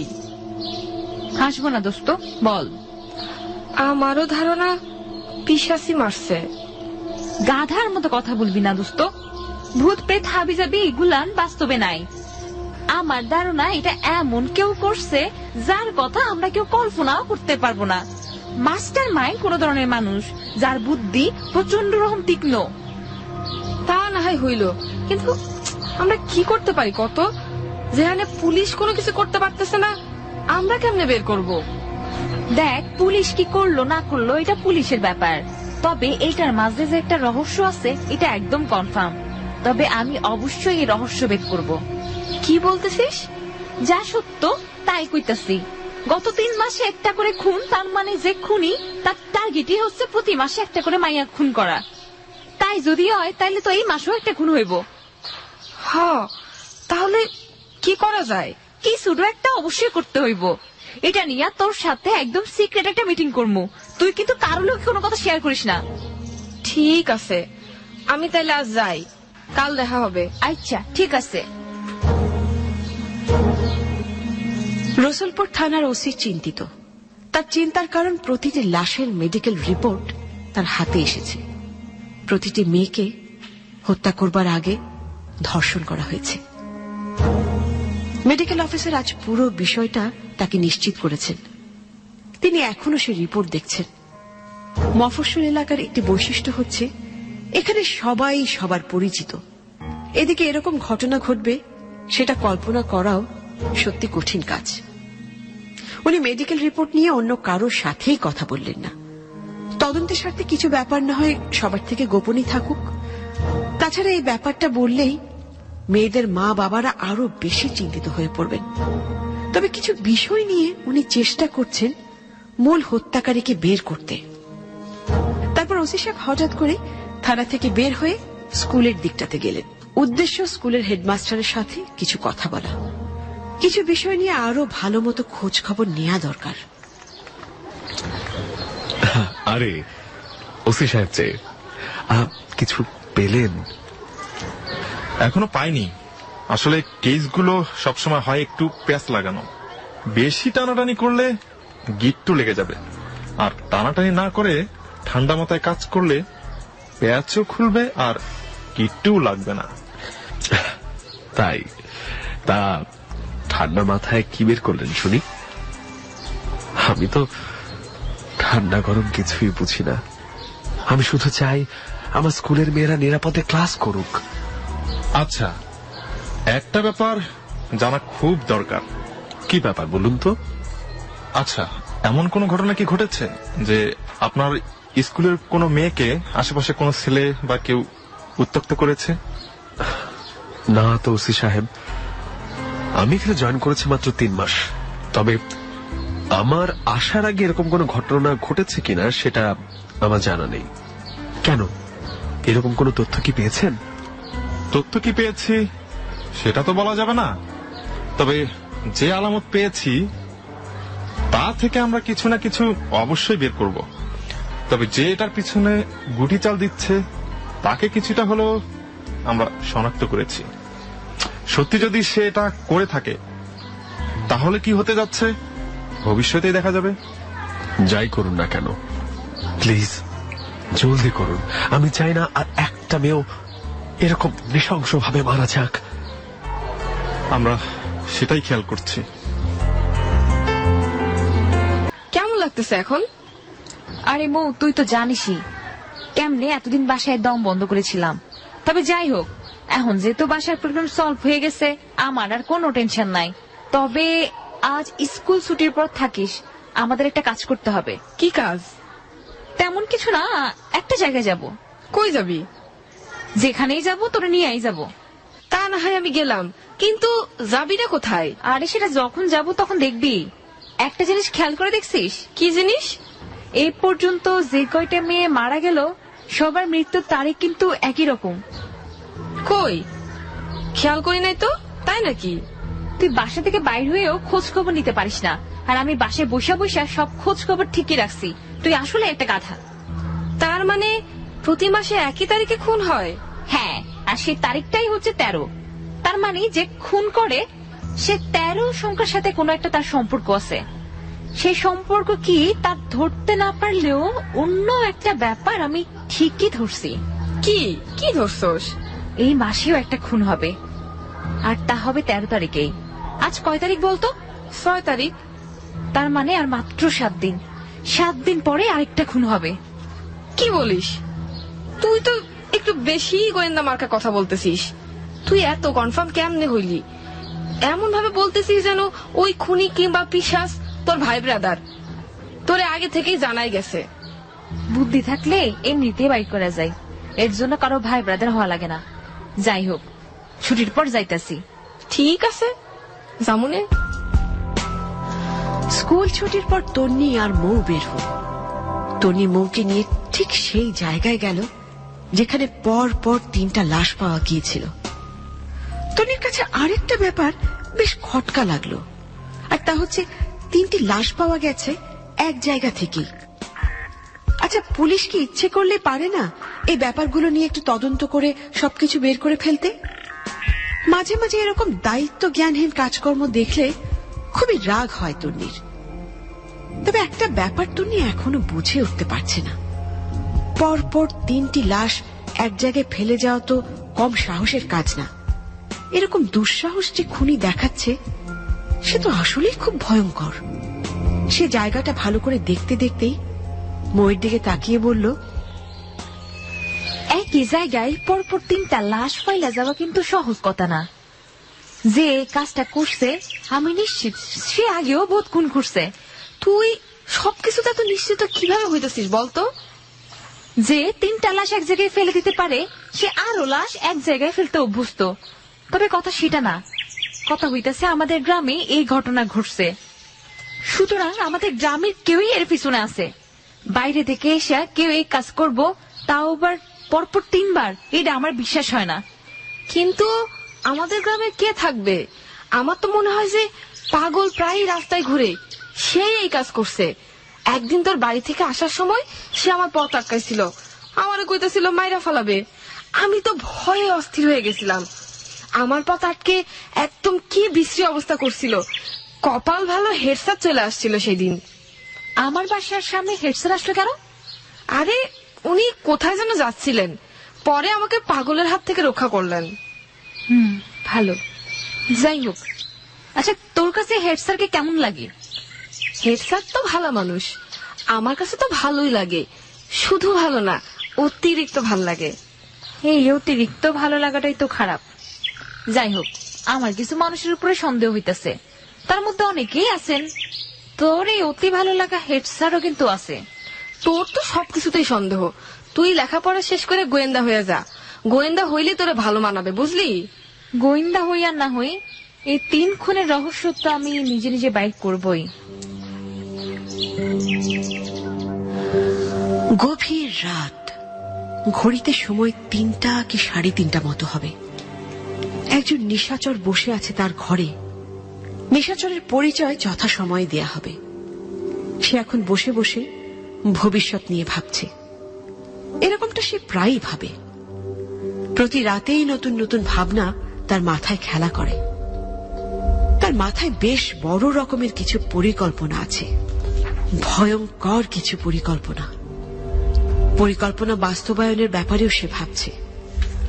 আগের কিছু স্মৃতিও তার মনে পড়ছে, আর এই কারণেই ঘর বাড়ি কাঁপিয়ে সে এখন হাসছে। এই হাসি আনন্দের নয়, এই হাসি ঘৃণার। এই হাসি যেন পিশাচের হাসি, মানুষরূপী কোন পিশাচ যাদের বসবাস আমাদের সমাজে।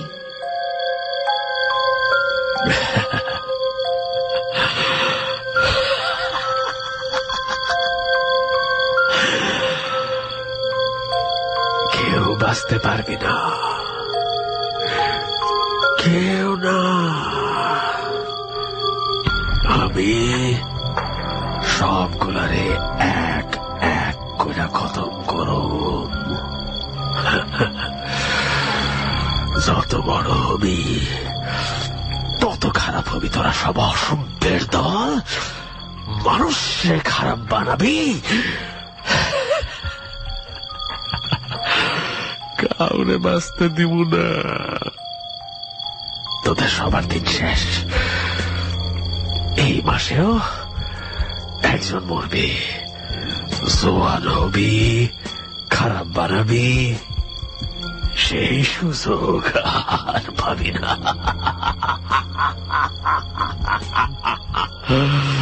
এবার মরবি। কোন অক্ষর? দাঁড়া, লিস্টে চেক করি। কোন অক্ষর? দাঁড়া, মিলায় দেখি। সব মরবে, কিন্তু এইবার যারে মারুম তার নাম শুরু হইব ম দিয়া।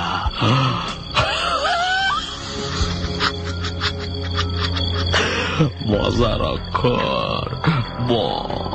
মতে মা, মতে মাইয়া, আর মতে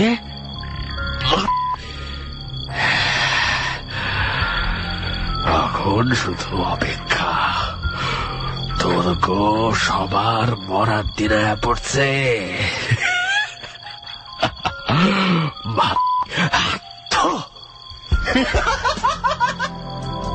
পরের দিন স্কুলে ঢুকে তন্নি দেখল মৌ উধাও। মৌয়ের ব্যাগ বেঞ্চে পড়ে আছে, কিন্তু মৌয়ের কোনো খবর নেই।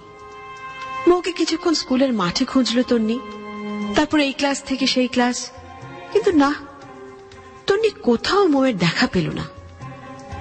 হঠাৎ করে বুকটা কেমন যেন একটা ধাক্কা লাগলো তন্নির। আচ্ছা, কোথায় উধাও হলো মেয়েটা?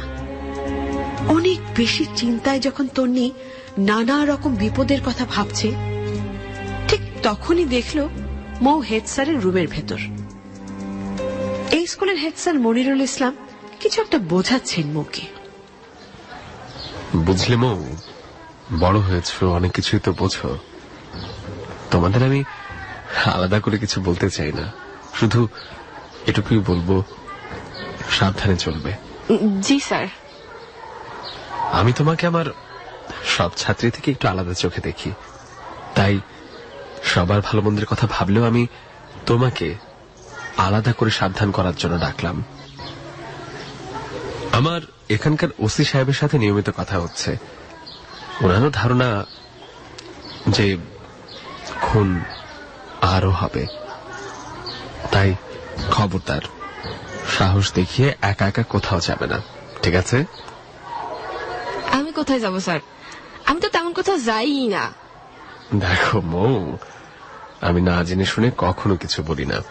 আমি নিজে দেখেছি স্কুল ছুটির পর তুমি আর তোমার বান্ধবী তন্নি মিলে বাঁশঝাড়ের ওখানে গিয়েছো।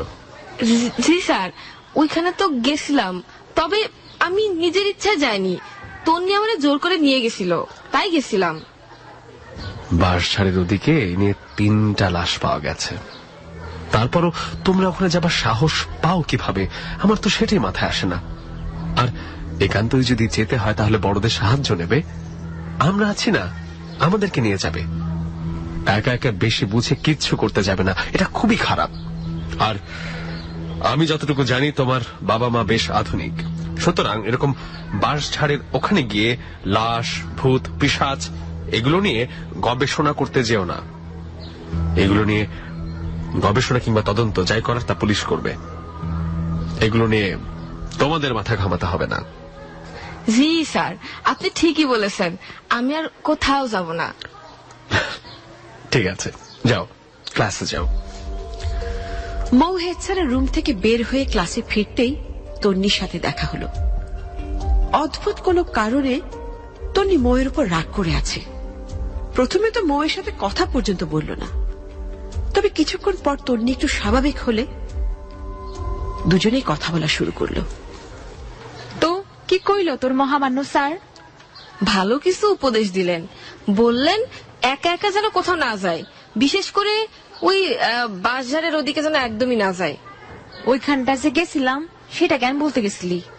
আমি তো কিছু বলিনি, স্যার নিজেই আমাদের দেখছেন। উনি কেমনে দেখলো? উনি কি আমাদের ফলো করছিলেন? ফলো করতেছিল কিনা জানি না, তবে স্যার যা বললেন তা ভালো জন্যই বলছেন। আর বলছেন যদি একান্তই ওখানে বা মানে অন্য কোথাও যাইতে হয় তাইলে অবশ্যই বড় কাউরের সাথে নিতে, দরকার হইলে উনাকে সাথে নিয়ে যাইতে, তবু একা না যাইতে, সেটা তিনি বারবার নিষেধ করছেন। 13 তারিখ কিন্তু সামনে চলেই আসতেছে। আমার ধারণা যদি ঠিক হয় তাইলে কিন্তু আরো একটা খুন হইব। যাই হোক, ভয় পাইলে একদমই চলবো না। আমি আরেকটা কাজ করবো, তুই আমার একটু সাহায্য করবি। কি কাজ? 13 তারিখের আগে আমি পুরো বিষয়টা ভালোভাবে ঘাটাঘাটি করব, তারপরে প্রতিদিন বাঁশঝাড়ের ওদিকে যাব আর দেখে আসবো এই কাজটা কারা করে। না ভাই, আমি এর মধ্যে নাই। একটু আগে স্যারও আমার সাবধান করলো, আমি বাঁশঝাড়ের দিকে যাইতে পারবো না। ও, এখন স্যার তোর বেশি আপন হইয়া গেছে, তাই না? না, ঠিক তা না রে তন্নি, আমি আসলে রিস্ক নিতে চাইতেছি না। থাক, তোর কিচ্ছু করা লাগবো না, যা করবার আমি হাই করব। খুনি নিজেকে অনেক বেশি চালাক ভাবলেও সে কিছু ব্যাপারে তার কিছু চিহ্ন রেখে গেছে।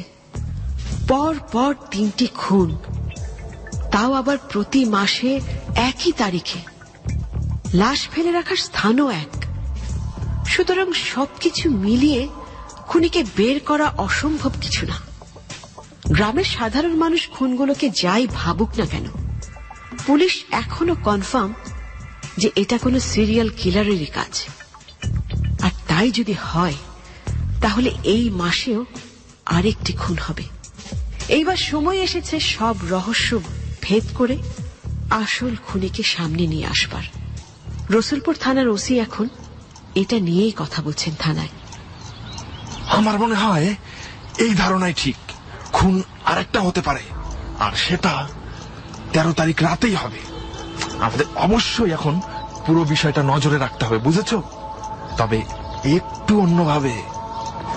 আমরা কি পুরো গ্রামে ছড়িয়ে পড়বো স্যার? আহ, গাধার মতো কথা বলো না তো। মফস্বলে তুমি যতই ছদ্মবেশে যাও তোমাকে সবাই চিনবেই। এখানকার তো লোকজন কম, তাই সবাই সবার পরিচিত। এরকম কিচ্ছু করা যাবে না। তাহলে কি করব স্যার? আমার মাথায় অন্যরকম একটা প্ল্যান আছে। একটা জিনিস মাথায় রেখো, সেটা হচ্ছে প্রতিটা মেয়েকেই হত্যা করার আগে ধর্ষণ করা হয়। ধর্ষণ যদি করা হয় তাহলে সেটা বাস ঝাড়ে না, অন্য কোথাও করা হবে। সেটা কোথায় হতে পারে? অবশ্যই তাহলে খুনির বাসায়, অথবা আলাদা কোনো স্পেশাল জায়গায় স্যার। বাসায় যদি হয় তাহলে খুনি খুব ঠান্ডা মাথায় মেয়েগুলোকে তার বাসায় নিয়ে যায়। টেনে হেসড়ে নিয়ে গেলে তো সে আরো আগেই ধরা পড়তো। আর তাই যদি হয় তাহলে বুঝে নাও, খুনি এমন কেউ যাকে মেয়েরা চিনে এবং তার কথা শুনতে বাধ্য। এমন কে হতে পারে স্যার? সেটাই এখন বের হবে। আমি ওই স্কুলের একটা কিশোরী মেয়েকে আমার সাহায্যের জন্য কাজে লাগাচ্ছি। মেয়েটির বুদ্ধি দেখে আমি খুব বিস্মিত হয়েছি। একই দিনে একই জায়গায় লাশ ফেলে যাওয়া থেকে শুরু করে অনেক তথ্য সে আমাকে দিয়েছে। যাই হোক, রেডি থেকো। জি স্যার, আমরা রেডি আছি। ও স্যার, একটা কথা বলতে ভুলে গিয়েছে। ওই স্কুলের হেড স্যার কিন্তু থানায় এসেছেন। আপনার সাথে মিটিং করছিলাম, তাই ওনাকে বাইরে বসিয়ে রেখেছি। আচ্ছা ঠিক আছে, পাঠাও ওনাকে।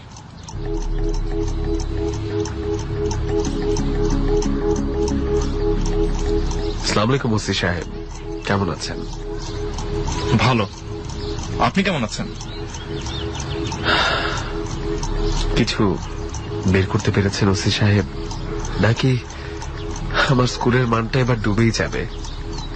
অনেক কিছু বের হয়েছে, আপনার চিন্তার কোনো কারণ নেই। আমার কি মনে হয় জানেন, আশেপাশে কোনো গ্রামের বখাটেদের কাজ এটা। ওরা যাদেরই কাজ হোক কেউই রেহাই পাবে না। আপনি এখন যান, আপনার এটা নিয়ে এখন আর ভাবতে হবে না। স্কুলে ক্লাস চলছে। আগের মতো অনেক বেশি ছাত্রী না আসলেও আস্তে আস্তে এখন অনেকেই আসতে শুরু করেছে। তন্নি আর মৌ এসেছে। তন্নি একটা বিষয় নিয়ে খুব চিন্তিত। তার চিন্তার প্রধান কারণ হচ্ছে 13 তারিখ। সে মোটামুটি নিশ্চিত আরো একটা খুন হবে, আর এই স্কুলের কোনো মেয়েকেই মারা হবে।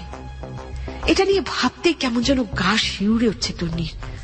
তন্নি চিন্তা করছে স্কুল ছুটির পর সব মেয়ের বাসায় নিরাপদে যাওয়াটা নিশ্চিত করা দরকার। কিন্তু সেটা কিভাবে সম্ভব? এত ছাত্রীকে লক্ষ্য রাখা কঠিন না, এক কথায় অসম্ভব।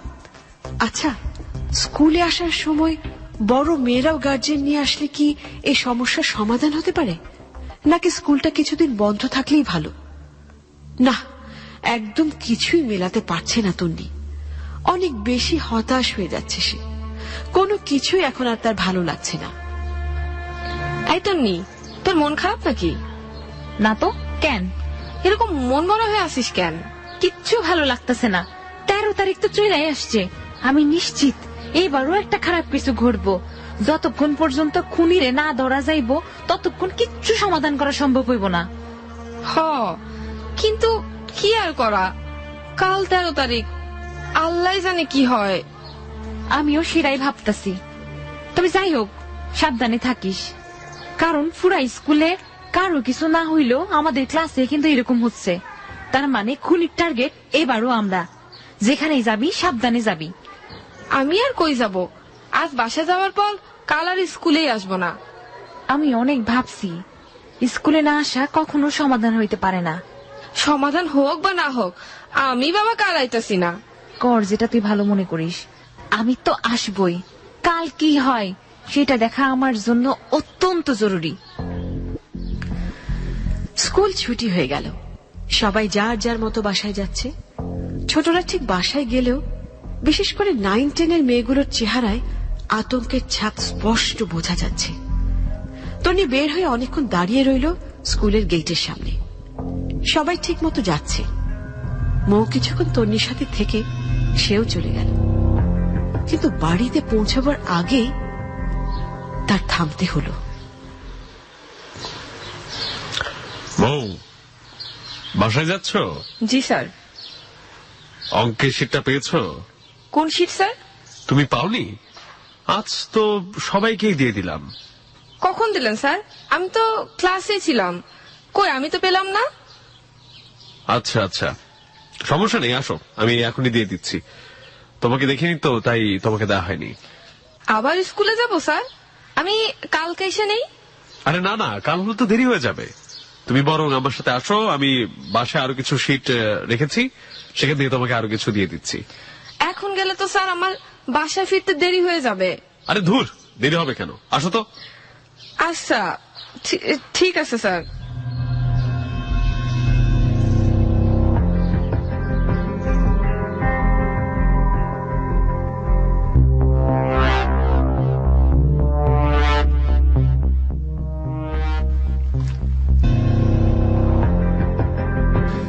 মাঝে মাঝে আমরা ছোট ছোট কিছু ভুল করে বসি, যার জন্য বেশ বড় একটা মাসুল দিতে হয়।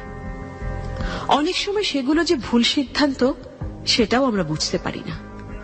অনেক মানুষই কাল সাপের মতো হয়ে থাকে, যারা বাইরে এক কিন্তু ভেতরে একেবারে অন্যরকম। বাইরে মধুর মতো মিষ্টি আচরণ করলেও তাদের ভেতরটা থাকে বিষে পরিপূর্ণ। বুঝে হোক কিংবা না বুঝে মৌ একটা ভুল সিদ্ধান্ত নিয়ে নিল, আর সেটা হচ্ছে তাদের হেড স্যার মনিরুল ইসলামের বাসায় একা একা যাওয়া। স্যার গেট লাগাইতেছেন কেন স্যার? আরে চোর এসে যাবে তো, বোঝো না? তোমার জন্য অঙ্কের শীটটা বের করতে তো সময় লাগবে, এর আগে চোর চলে আসলে ঝামেলা না। এই বিকালবেলা কিসের চোর আসবে স্যার? শোনো, মাত্র তো বিকেল, তুমি তো থাকবে সারা রাত। কি বলছেন স্যার এসব? আমি তো কিছুই বুঝতে পারছি না। আমার অঙ্কের শীট লাগবে না স্যার, আমি চলে যাই স্যার। আমি স্যার বাসায় যাব স্যার, আমি বাসায় যাব। লাগবে না বললেই তো হবে না, অবশ্যই লাগবে। তবে তার আগে এখন যেটা লাগবে তা হচ্ছে তোমার মুখ বন্ধ করতে হবে। স্যার আপনি কি শুরু করলেন? আমি কিন্তু চিৎকার করব। তুই এখন মাইক দিয়ে চিৎকার করলেও কেউ আসবে না।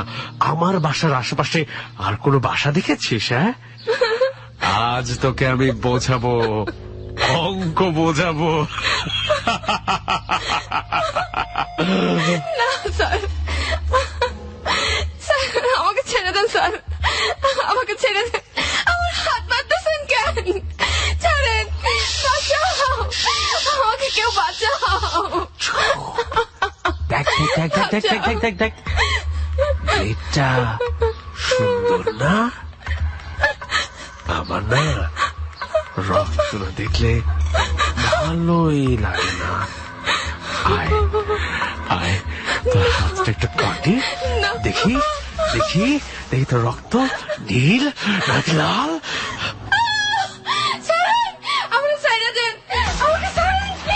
না না না না না না না, সেটা তো ছাড়া যাবে না। আজ তোর সাথে আমার কি কি হবে তুই জানিস না? না অবশ্য অবশ্য তোর জানা উচিত, তোকে আমি 1 মাস ধরে ফলো করছি। এমনি এমনি, হ্যাঁ এমনি এমনি। না, আমি এমনি এমনি কিচ্ছু করার মানুষ না। প্লিজ স্যার, আমাকে সাইডা দেন স্যার, আমার হাত দিয়ে রক্ত পড়তেছে। আপনি কি করতেছেন এগুলো?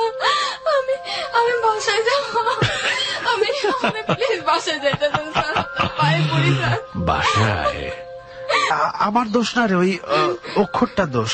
ওই মতে তোর নাম না হলে তোকে মারতাম না। আমি অক্ষর বুঝে শয়তান মারি। তোরা সব অক্ষরের মেয়ে মানুষই শয়তান। আমার কাছে ক্ষমা চাইবি না, শয়তানদের ক্ষমা করতে নাই, কষ্টকর। এখন ওই হাত দে, দে দে দে দেখি ওই হাতে রক্ত লাল না সবুজ? ইস ইস, খুব কষ্ট হচ্ছে, খুব কষ্ট হচ্ছে না? ঢং, একদম ঢং করবি না। কষ্ট কি জানিস? জানিস জানিস এই এই শোন, জানিস আমি আমি কিভাবে কষ্ট করে মাস্টার হইছি? আর এখন তো মাস্টার না, হেড মাস্টার।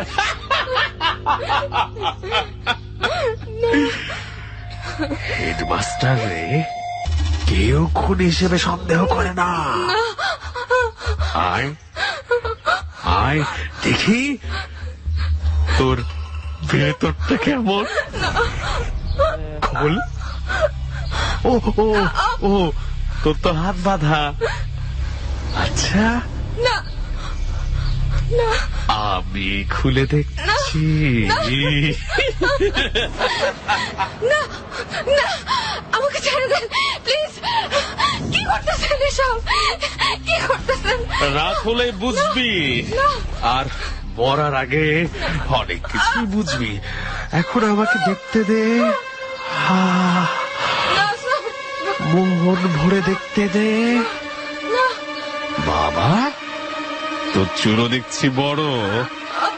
না, তোর মাথা থেকে কিছু চুল কেটে রাখি। দেখ দেখ দেখ দেখ আমার ট্রাঙ্ক ভর্তি কত চুল।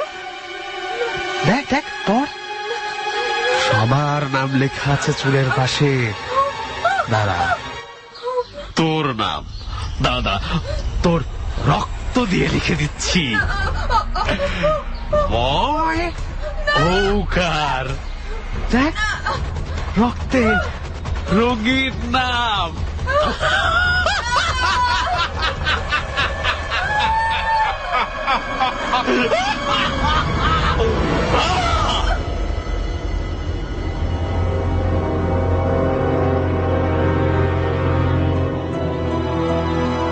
রাত 8টা বাজে। চিন্তায় অস্থির হয়ে মৌয়ের মা চলে আসলো তন্নির বাসায়। মেয়ে স্কুল থেকে ফিরতে কখনো তো এত দেরি করে না। মৌ বাসায় যায়নি শুনে অবাক হয়ে গেল তন্নি। স্কুল ছুটির পরপরই তো মৌ বাসার জন্য রওনা হয়েছে। মৌয়ের মা যথেষ্ট আধুনিক। মৌকে পাওয়া যাচ্ছে না আর তারা ভেবে নেবে পিশাচ মৌকে নিয়ে উধাও হয়ে গেছে, এমনটা কোনোদিনও সে বিশ্বাস করবে না। তিনি অতি দ্রুত থানায় খবর জানিয়ে দিলেন। থানার ওসি সাহেবও এই কেস নিয়ে চিন্তা ভাবনা করছিলেন। তাই দেরি না করে পুরো মফস্বল শহরে পুলিশ ছড়িয়ে দিলেন। তিনি নিজেও চলে আসলেন তন্নির বাসায়, কারণ এখানে মৌয়ের মাও এসেছেন। মানে তন্নি, তুমি বলতে চাচ্ছ ছুটির পরপরই মৌ বাসার জন্য রওনা করেছে? হ্যাঁ, আমি জিজ্ঞেস করলাম আর ও বললো কাল ও আর স্কুল আসবে না। আচ্ছা, আপনি কি আপনার আত্মীয়দের বাসায় কথা বলেছেন? হ্যাঁ, কোথাও তো যায়নি, আর কোথাও যাবার কথাও তো না। মৌ আমাদের কোনো আত্মীয় স্বজনের বাড়ি তেমন একটা যায় না। কাল 13 তারিখ, আমার খুব ডর লাগতেছে। আমাদের এখনই কিছু একটা করা উচিত, দেরি হয়ে গেলে মস্ত বড় ক্ষতি হয়ে যাবে। হ্যাঁ হ্যাঁ, আমাদের সবার উচিত এখন একসাথে কাজ করা। আমি পুলিশকে কাজে লাগাচ্ছি, আপনারাও নিজেদের মতো করে খুঁজতে থাকুন। রাত 10টা। অনেক জায়গায় খোঁজা হলো। আজ পুরো গ্রামবাসী যেন এক হয়ে গেছে। সবাই খুঁজছে, ওসি সাহেবও খুঁজছে, কিন্তু কোথাও মৌকে পাওয়া যাচ্ছে না। উনি হঠাৎ করে খেয়াল করলেন এত মানুষ মৌকে খুঁজছে, কিন্তু কোথাও তিনি হেড স্যার মনিরুল ইসলামকে দেখতে পেলেন না। হেড স্যারের ব্যাপারে তার কিছুটা সন্দেহ আগে থেকেই ছিল, আর এখন হেড স্যারকে দেখতে না পেয়ে তিনি সিদ্ধান্ত নিলেন হেড স্যারের বাসায় যাবেন। হেড স্যারের বাসাটা একটু ভেতরের দিকে, আশেপাশে তেমন বাড়ি নেই। উনি 4 জন পুলিশ নিয়ে হেড স্যারের বাসায় গেলেন। দরজা নক করতেই হেড স্যারের গলা ভেসে আসলো। মাস্টার সাহেব, দরজা খুলুন। কে? মাস্টার সাহেব, আমি আমি আমি আমি ওসি, দরজাটা একটু খুলুন। ওসি সাহেব, আমি তো একটু অসুস্থ, দরজাটা তো খোলা যাবে না। দরজা খোলা যাবে না মানে? মানে আপনি কাল আসুন, কাল কথা হবে। দরজা দ্রুত খুলুন, নয়তো আমরা দরজা ভেঙে ফেলবো।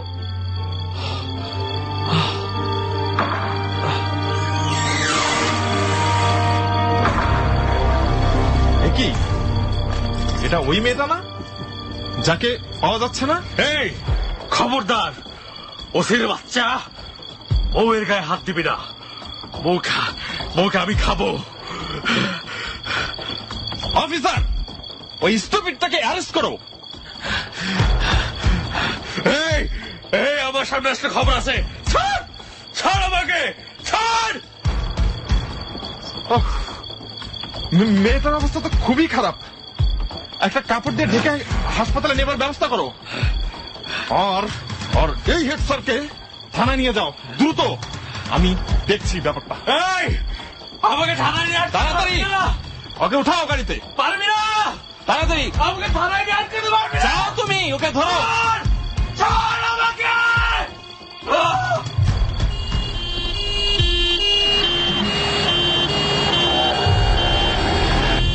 সময় মতো মৌকে হাসপাতালে নেওয়া হলো। সময় মতো ওসি সাহেব ঠিক জায়গায় না পৌঁছালে হয়তো মৌকে আজীবনের মতোই হারাতে হতো। মৌকে দীর্ঘদিন চিকিৎসার উপরে থাকতে হবে। মানসিক এবং শারীরিকভাবে খুব খারাপ অবস্থায় থাকলো মৌ। আর এদিকে ওসি সাহেব হেড স্যার মনিরুল ইসলামের পুরো জীবন বৃত্তান্ত জেনে নিল। সবকিছু মিলিয়ে জানতে পারল এই তথাকথিত হেড স্যার একজন সিরিয়াল কিলার। এর আগেও সে অনেক খুন করেছে। এই ব্যাপারে ডাক্তারের সাথেও কথা বললেন তিনি। ডাক্তার জানালেন, হ্যাঁ ডাক্তার সাহেব, তারপর? উনি আসলে ছোটবেলার কিছু ঘটনার কারণে মানসিকভাবে অসুস্থ হয়ে পড়ছেন, আর মেয়েদের কিছু খারাপ ব্যাপারও তার মাথায় ঢুকছে, বুঝছেন? কি রকম খারাপ ব্যাপার? আপনি তো ওনার সবকিছু নিয়ে ঘাটাঘাটি করছেন, তাই না? আপনি নিশ্চয়ই জানেন যে উনি বড় হইছে পতিতালয়ে। একদম ছোটবেলা থেকে এই পতিতালয়ের পতিতাদের সাথে এই তাদের যেসব নোংরামি এইসব দেখে ওনার মাথায় এই ব্যাপারগুলোই একদম ফিক্সড হয়ে গেছে আর কি। হ্যাঁ, আর সেই কারণেই ওই মেয়েগুলো তো অনেক খারাপ ছিল, আর সে তার ফলে এই মেয়েদের প্রতি তার একটা ঘৃণা জন্মায়। আর এইভাবেই দেখা গেল যে এই ঘৃণা থেকেই সে তার মাকে খুন করে ফেলে, আমার তাই মনে হয়। আর তারপর আস্তে আস্তে একসময় উনি কষ্ট করে হলেও শিক্ষকতা শুরু করছেন, আর টার্গেট করেন ওনার একটু উঠতি বয়সী কিশোরী ছাত্রীদের। ও মাই গড!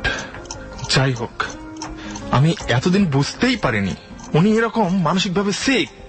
ওফ, আর এতটা ভয়ঙ্কর মানুষ। আসলে এরকম কিছু মানসিক ভারসাম্যহীন মানুষ আমাদের চারপাশে সবসময় থাকে, যাদের অস্বাভাবিকতা আমাদের চোখেই পড়ে না। একদম সাধারণ মানুষের মতোই তারা চলাফেরা করে, কিন্তু আসলে তারা একেবারেই এই মানসিক ভারসাম্যহীন। যাই হোক, এখন যেহেতু ওনাকে ধরা গিয়েছে, আশা করি আপাতত মেয়েরা নির্ভয়েই স্কুলে যেতে পারবে। কি বলেন? জি, আমারও তাই মনে হয়। যাই হোক, এই ভালো থাকবেন ওসি সাহেব, আমার এখন একটা পেশেন্ট দেখতে হবে, আমি যাই। ওকে, আপনিও ভালো থাকবেন। আসলে আমাদের চারপাশের দুনিয়া বড়ই অদ্ভুত। আমাদের আশেপাশে এমন কিছু মানুষ বসবাস করেন যাদের দেখলে কখনোই বোঝা যাবে না যে আসলে তারা কতটা ভয়ঙ্কর। ভালো খারাপ মিলিয়ে এই দুনিয়াতে কত রকম মানসিকতার মানুষই থাকে। সত্যি প্রতিটি মানুষই এক একটা রহস্যের বাক্স, যে রহস্যের বাক্সের চাবি লুকিয়ে থাকে এই ভালো মন্দ মানুষগুলোর মাঝে, যা খুঁজে নিতে হয়।